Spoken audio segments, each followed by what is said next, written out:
பள்ளி பேருந்துகள் மஞ்சள் நிறத்தில் இருப்பதால் இது அனைத்து வானிலை மற்றும் ஒளி நிலைகளிலும் தனித்து நிற்கும் மிகவும் புலப்படும் நிறமாகும்.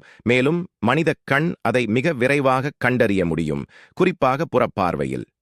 இந்த உயர் தெரிவு நிலை மற்ற ஓட்டுநர்கள், பாதசாரிகள் மற்றும் சாலை பயணர்களுக்கு பேருந்துகளை எளிதில் கவனிக்க வைப்பதன் மூலம் குழந்தை பாதுகாப்பிற்கு முன்னுரிமை அளிக்கிறது. தேசிய பாதுகாப்பு தரநிலைகளை நிறுவுவதற்காக டாக்டர் பிராங்க் சிறுதலைமையிலான ஒரு மாநாட்டின் மூலம் 1939ஆம் ஆண்டு அமெரிக்காவில் பள்ளி பேருந்துகளுக்கான இந்த நிறத்தின் தரப்படுத்தல் தொடங்கியது. பள்ளி பேருந்துகள் மஞ்சள் நிறத்தில் இருப்பதற்கான முக்கிய காரணங்கள்: அதிக தெளிவுத்திறன். மனிதக் கண்ணுக்கு மஞ்சள் நிறம் மிகவும் எளிதில் புலப்படும் நிறமாகும், குறிப்பாக புறப்பார்வையில். இது ஓட்டுநர்களால் விரைவாக அடையாளம் காண மிகவும் முக்கியமானது. குறைந்த வெளிச்சத்திலும் தனித்து நிற்கிறது.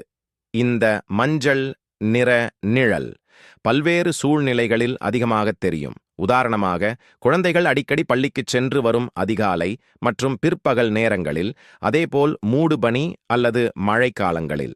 எச்சரிக்கை சமிக்ஞைகள் போக்குவரத்து சமிக்ஞைகளில் பயன்படுத்தப்படுவதைப் போலவே மஞ்சள் நிறம் உலகளவில் எச்சரிக்கையுடன் தொடர்புடையது. இது பேருந்தைச் சுற்றி கூடுதல் கவனமாக இருக்க வேண்டும் என்ற சமிக்ஞையை மற்ற ஓட்டுநர்களுக்கு வழங்க உதவுகிறது. நல்ல வேறுபாடு: மஞ்சள் நிறம் பள்ளி பேருந்து என்பதற்கு பக்கவாட்டில் அடிக்கடி பயன்படுத்தப்படும் கருப்பு எழுத்துக்களுடன் வலுவான வேறுபாட்டை வழங்குகிறது. இதனால் உரையை தூரத்திலிருந்து படிக்க எளிதாகிறது. தரப்படுத்தல்: இந்த பாரம்பரியம் 1939ஆம் ஆண்டு ஒரு மாநாட்டின் மூலம் நிறுவப்பட்டது. இது பள்ளிப்பேருந்து பாதுகாப்பு அம்சங்களை தரப்படுத்தியது. இதில் நிறம் அடங்கும்.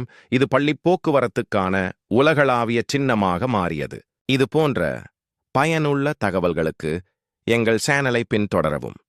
நன்றி. வணக்கம்.